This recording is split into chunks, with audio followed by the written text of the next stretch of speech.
Understanding. Happy for you. A guide for English learners. Hello, everyone. Today, we're going to dive into a common English phrase, happy for you.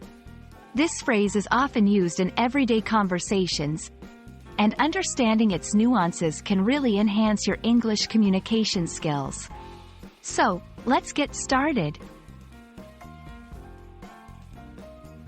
Happy for you is a phrase used to express joy or happiness about someone else's good news or success. It shows that you are pleased with the positive developments in another person's life. This phrase is all about sharing in someone else's happiness, which is a great way to connect with others.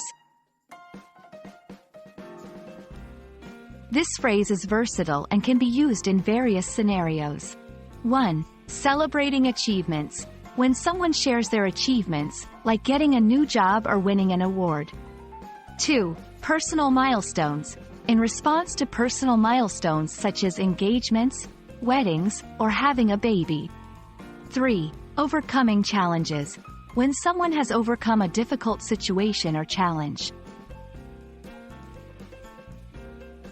Here, we'll look at some practical examples.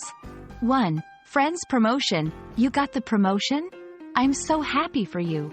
2. Family success. Your son graduated with honors? That's amazing. I'm really happy for you. 3. Overcoming illness. You're fully recovered now? I'm incredibly happy for you.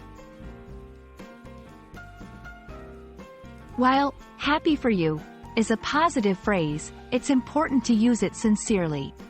In some cultures, using such phrases without genuine emotion can be seen as insincere or even rude. Happy for you is a wonderful expression that helps you share in the joy of others, making your conversations more empathetic and connected. We hope this video has been helpful in understanding and using this phrase effectively. Keep practicing, and you'll soon be using it like a native speaker. Thank you for watching, and see you in our next English learning adventure.